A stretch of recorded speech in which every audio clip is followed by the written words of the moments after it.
Children of Liberation Struggle, those are symbol and history of the liberation struggle. Those are children who were born during the liberation struggle of Namibia. Born outside the country? Outside the country, yes. Okay. Yes.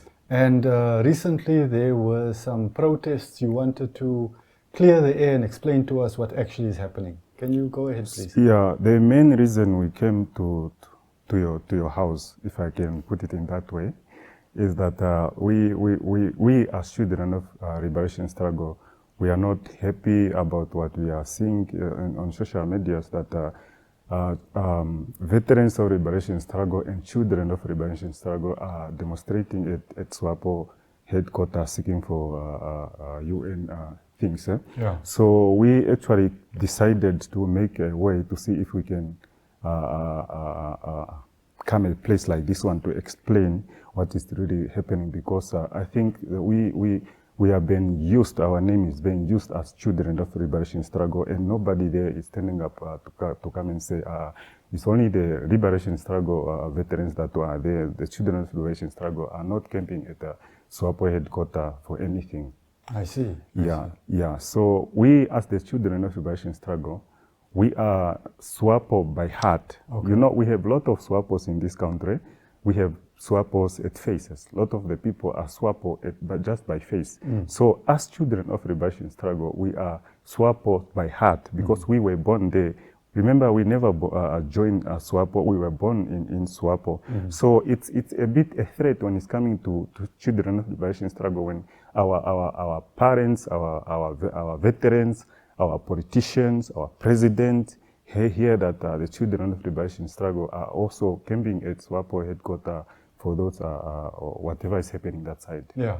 So we just want to say, as children of liberation struggle, we carry SWAPO in our blood, we carry SWAPO in our spirit. So it won't be fair for a child of liberation struggle to join groups that are being used by opposition party against SWAPO, because to my own understanding, I don't think our parents who are camping at SWAPO headquarters, they truly came to ask for whatever they are asking there.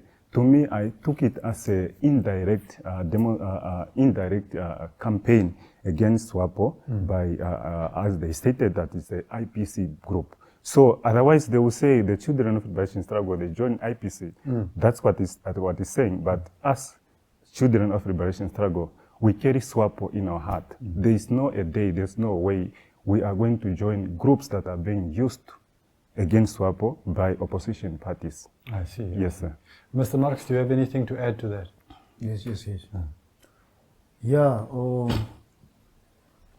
it's my colleague you're talking like that. Yeah. Unga shige, onde to guta problem ile mano guta anina ora oribasi struggle kinsano na konjeri mangurgo. Konjeri mangurgo avara kwa nuna ko mbanda si aifana si ribasi struggle kins. Mara pa ifene ji chekeane pangatu ya kurunu yo na kurwa kurushia ko thonga to pyaye ko ombero yo SWAPO. Ondete kutia nondete kuchina ora kutia mbana nona konjero manguru mbana konjero manguru. Ya shone cheketisa ni kutia no uyaka tura pige tinani kutia anona me konjero manguru ko mara kaisha no me konjero manguru ko auna kurwa me konjero manguru ko mbaza ko mba tu varia ko mbanda. Mr. Sharp. So we must understand that we are African, so English is not our mother tongue. And it's not wrong if we can express ourselves in a language that we understand better. Yes. So what my brother said here is that people, I think they fail to make a difference between the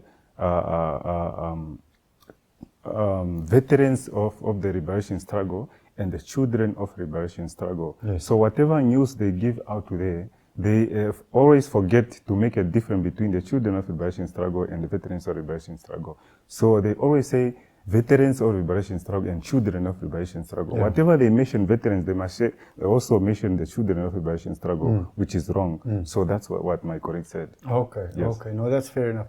Would you share a little bit of the history with us? You say that the children of the liberation struggle, it's children who were born outside the country. In which countries were you guys born, and does it also include children of participants in the struggle who were in country? Yeah, so the children of liberation struggle, if we are talking about the children of liberation struggle, we are talking about children of the liberation struggle who were born outside the country during the liberation struggle. I see. And we came to realize in a long way that we also have our brothers, those who were born by veterans inside the country. Yes. So I think they are all children of the liberation struggle, even though they were not born in exile. Yeah. They were born by the veterans who were fighting for the liberation struggle. I see. Yes.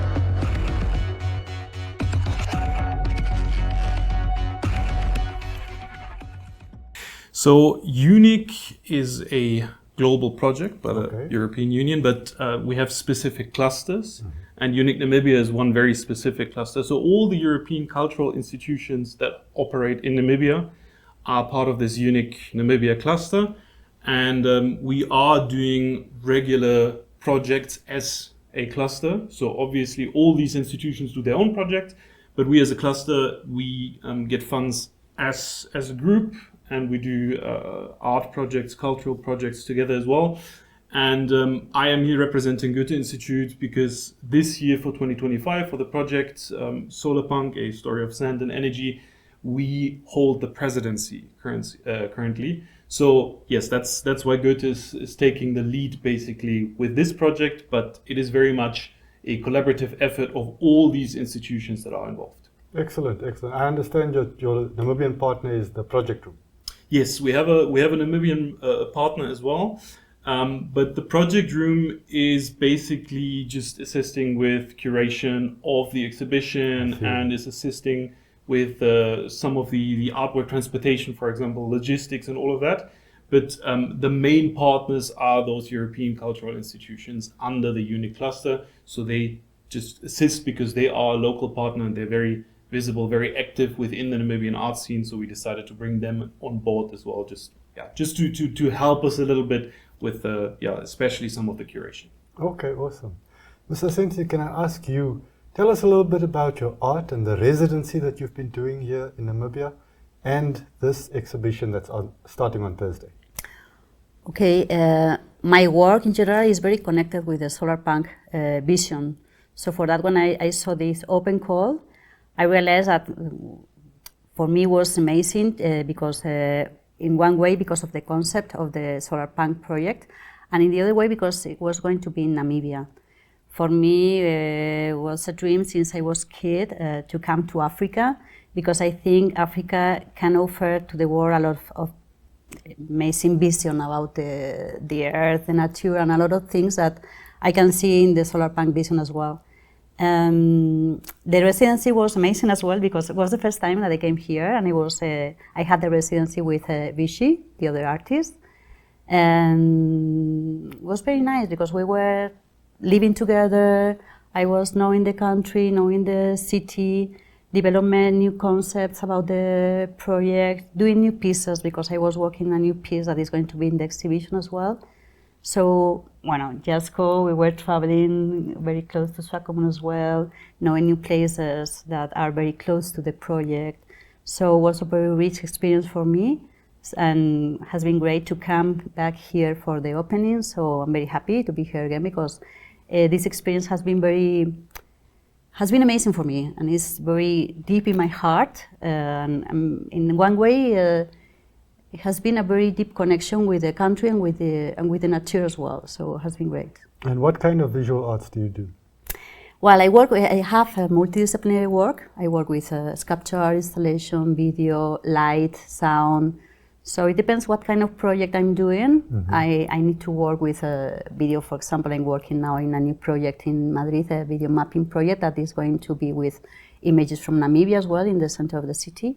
So it depends on what kind of project I'm doing, because the concept is very important in my work. So if I need to work with installation, like here, for example, I work with installation. So I'm very multidisciplinary artist, yeah. Awesome. Jasko, could you tell us a bit more about Vijitua Nji Rene, the Namibian artist, is also participating, and how you got him involved? Yeah, so Vichy came on board the same time as Ruthiyo because we had an open call in February of this year. As we usually do with Unicluster projects, there's a call for a local artist and for an international artist. And we basically asked for artists to contribute to this solar punk vision, to this solar punk theme that we had established.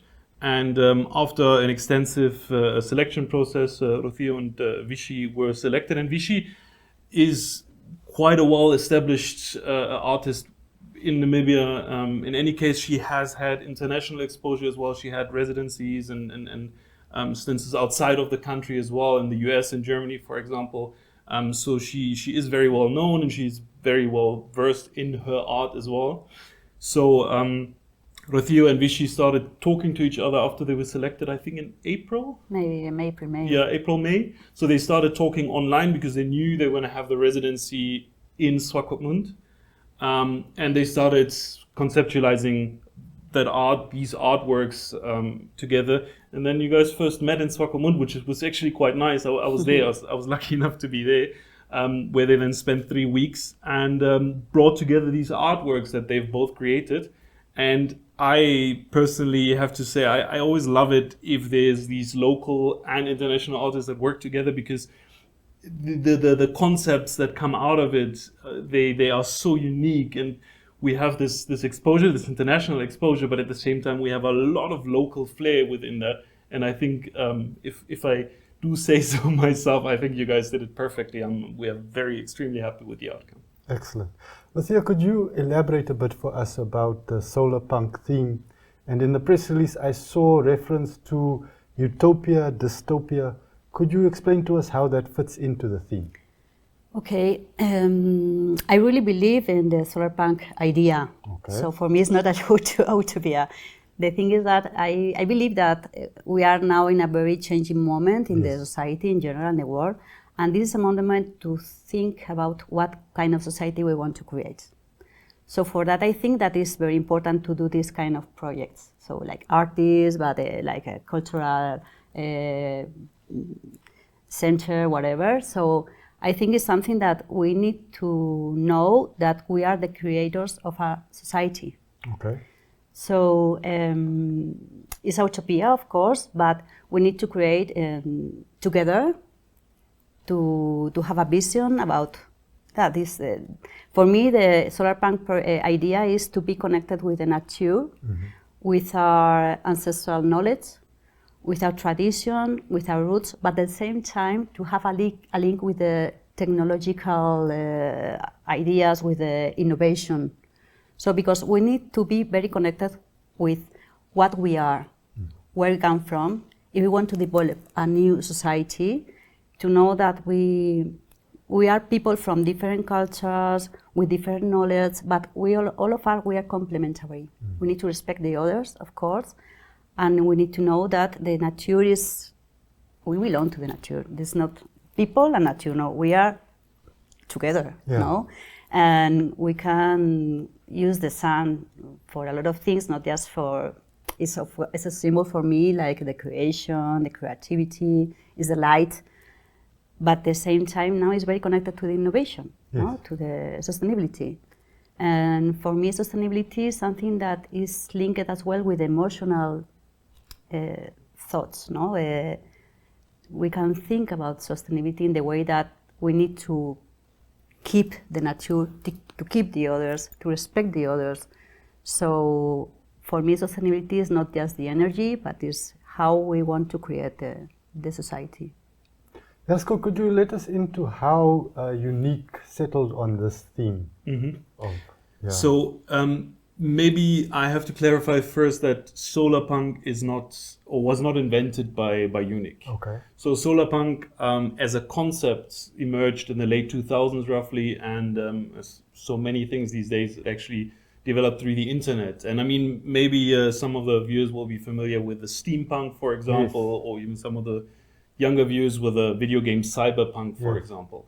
And Solarpunk, apologies, kind of was developed to have this opposing vision to a lot of those dystopian science fiction visions, because a lot of films, a lot of games, a lot of the media that we consume about futuristic aspects of life are oftentimes very dystopian, very pessimistic. And Solarpunk decided to just completely change that and say we are going to develop a radically positive future. And as Ruthia mentioned already, based on the knowledge within the local communities, based on sustainability, based on, in this case here in Namibia, for example, on renewable energy potential and all of that. Awesome. So the UniCluster Namibia looked at Namibia as a country and saw where we're going at the moment, especially thought that, well, Namibia has this, or is painted as this possible leader in sustainable energy and sustainable development. Yeah. So what can we as cultural institutions contribute to that vision, to that path that is hopefully going to be laid out before us? Awesome. And we decided to focus then on Solarpunk. So we added the sand and the energy because, well, we all know we have a lot of sand. And the energy potential that we have in terms of wind, in terms of solar and other sustainable sources of energy that are developed within Namibia.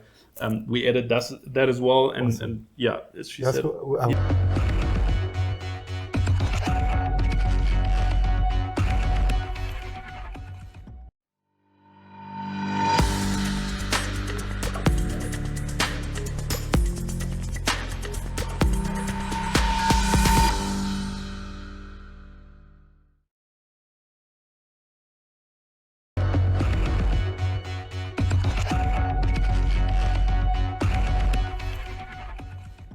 Issues like, poverty, issues of youth unemployment, those are critical issues. Issues of crime on a daily basis that is increasing, and most of the perpetrators are the young people who are residents also of Katutura Central. And those are the issues that I will be able to address, more particularly on youth unemployment. I'm fortunate because I came under the umbrella of SWAPO Party, being their candidates.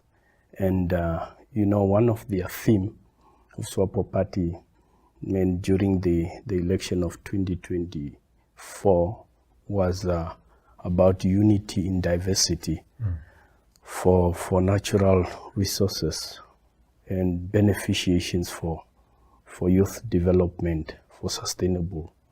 And that's indications that SWAPO Party at large, and myself particularly also as a youth activist coming from that background, we want to empower young people, because most of the young people, the ones that are majority in Katutura Centrals, are the ones who are affected by youth unemployment. And how are we going to empower them?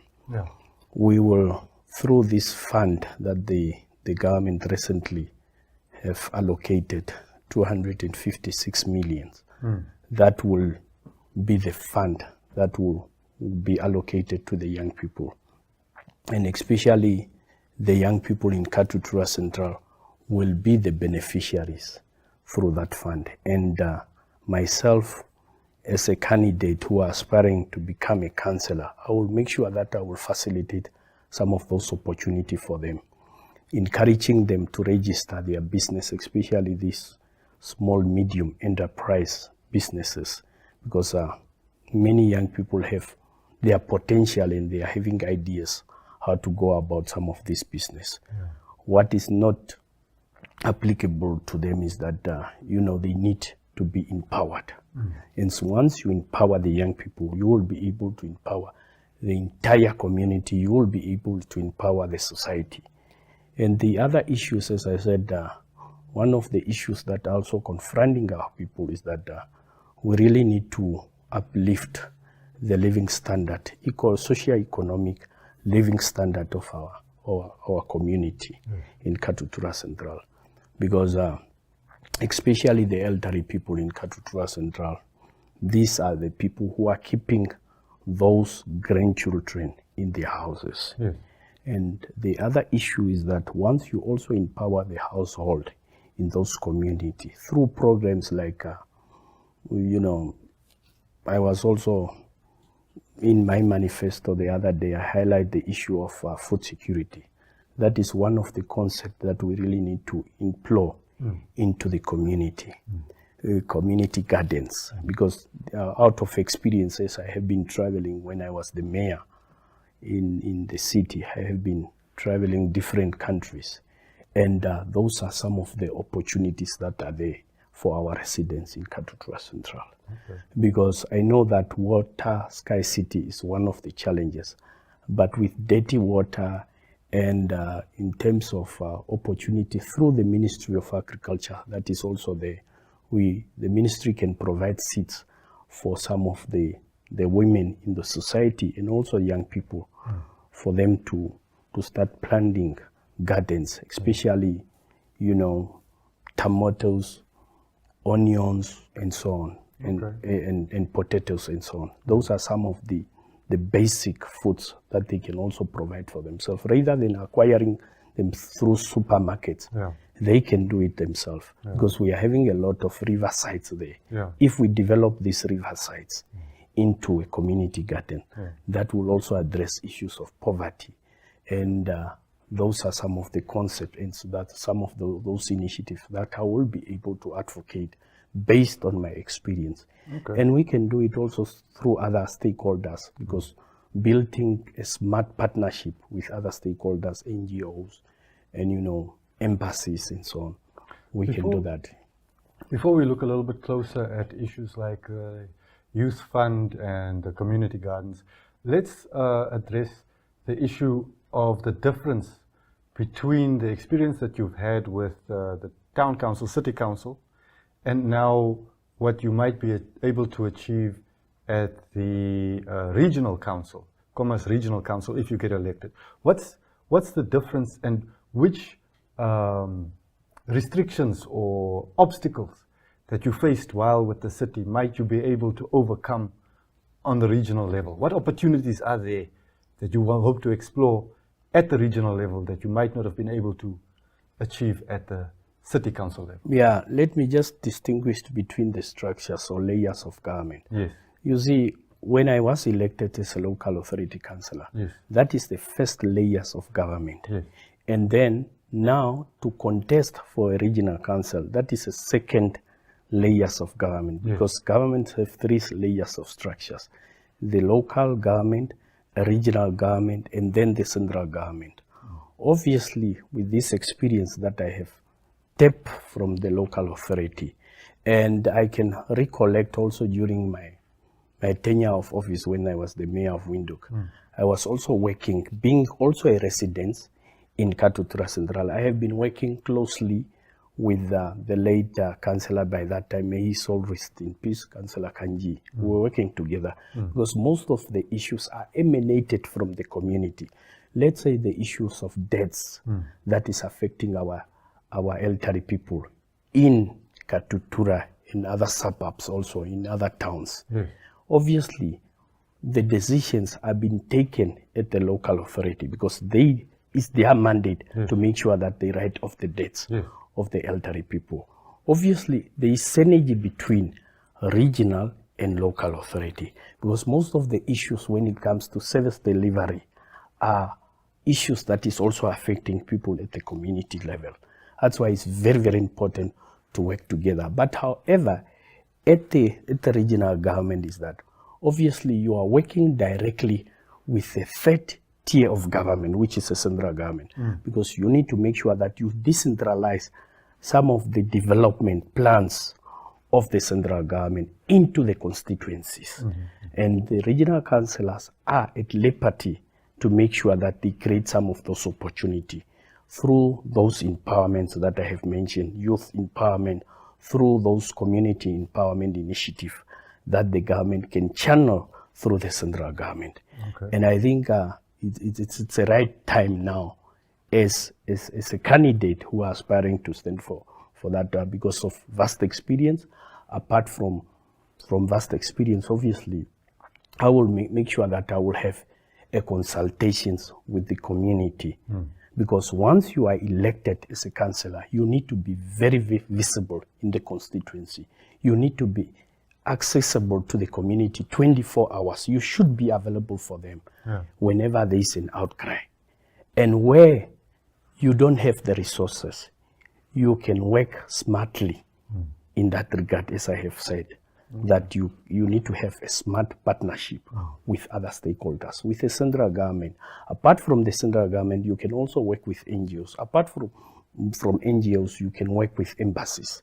And these are some of the opportunity and networks that we have created, even broadly with other countries, because I have signed several city agreements with different towns.